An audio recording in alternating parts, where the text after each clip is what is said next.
Mobil listrik memiliki keunggulan dalam hal kepraktisan penggunaan sehari-hari. Selain itu, mobil listrik juga dikenal dengan tenaga dan torsi instan yang langsung disalurkan ke roda. Tidak ada lagi komponen-komponen mekanikal rumit seperti pada mobil konvensional. Rangkaian komponen mobil listrik berbeda jauh jika dibandingkan dengan mobil konvensional. Ada berbagai komponen pada mobil listrik beserta fungsinya masing-masing yang membuat performa mobil listrik sepadan bahkan melebihi performa mobil berbahan bakar fosil. Berikut ini beberapa komponen utama pada kendaraan listrik yang perlu Anda kenal lebih jauh. Yang pertama ada baterai traksi, traction battery pack. Komponen mobil listrik ini disebut baterai traksi karena fungsi utamanya adalah menyimpan dan mengalirkan arus listrik searah, direct current, ke inverter, yang kemudian digunakan untuk menggerakkan motor traksi. Ketika kontroler mengirimkan sinyal, maka baterai traksi akan langsung memindahkan arus listrik ini supaya bisa menggerakkan motor traksi. Baterai traksi dibuat dengan struktur yang kokoh dan kekar agar komponen terpenting ini tidak mudah rusak. Selain itu, baterai traksi juga didesain agar bisa diisi ulang berkali-kali. Umumnya, baterai traksi berjenis lithium-ion karena daya tahannya yang baik. Komponen yang kedua yakni inverter atau power inverter, disebut juga inverter daya. Arus listrik direct current, DC, dari baterai traksi akan dialirkan ke inverter terlebih dahulu untuk diubah menjadi arus listrik alternating current, AC, atau bolak-balik. Jadi, saat kontroler mengirimkan sinyal ke baterai traksi, listrik DC diubah menjadi listrik AC oleh inverter untuk menggerakkan motor traksi. Sebaliknya, ketika terjadi pengereman, inverter mengubah arus listrik AC menjadi DC. Gunanya agar bisa mengisi daya baterai kembali. Inverter juga mengontrol tekanan pada pedal gas, di mana inverter bisa mempercepat dan memperlambat laju motor. Pada mobil listrik, biasanya inverter yang digunakan adalah bidirectional inverter. Komponen yang ketiga adalah motor traksi. Motor traksi adalah sebuah dinamo listrik yang fungsinya menggerakkan transmisi dan roda. Bisa dikatakan bahwa motor traksi menjadi komponen mobil listrik yang sangat penting dalam performa mobil listrik yang Anda kendarai. Motor traksi dapat berputar hingga 18.000 rpm.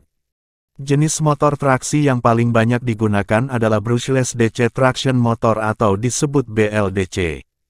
Sementara pada mobil listrik bertenaga baterai BEV, motor traksi menggantikan fungsi internal combustion engine.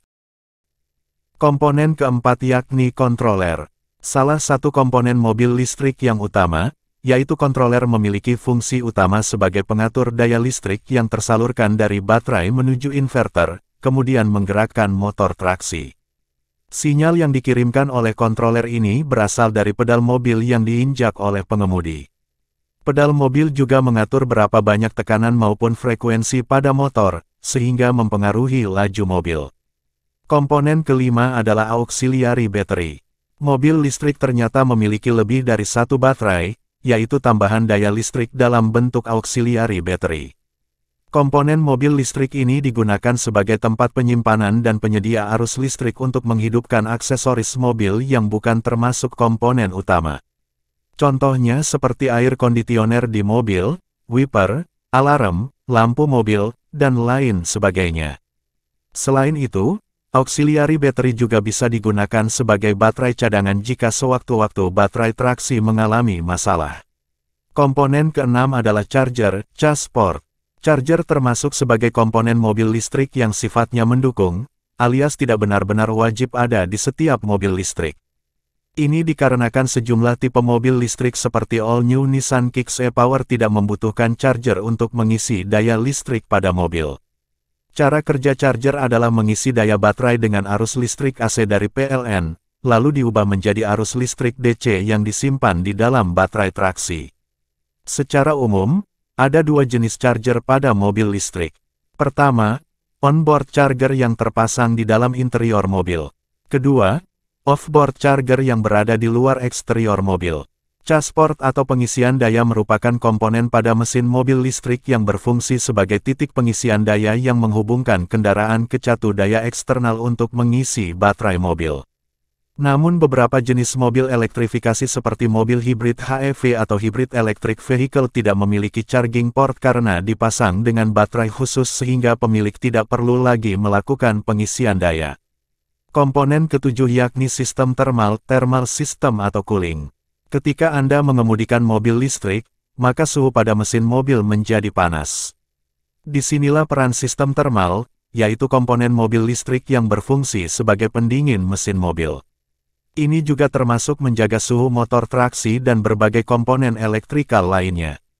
Dengan begitu, komponen mobil tetap berada dalam suhu normal meskipun mobil listrik melaju kencang dalam waktu yang lama. Dan komponen utama kendaraan listrik yang terakhir adalah DC converter. Arus listrik DC yang didapatkan dari baterai traksi bersifat tegangan tinggi sehingga diperlukan DC converter untuk mengubahnya menjadi arus listrik bertegangan rendah.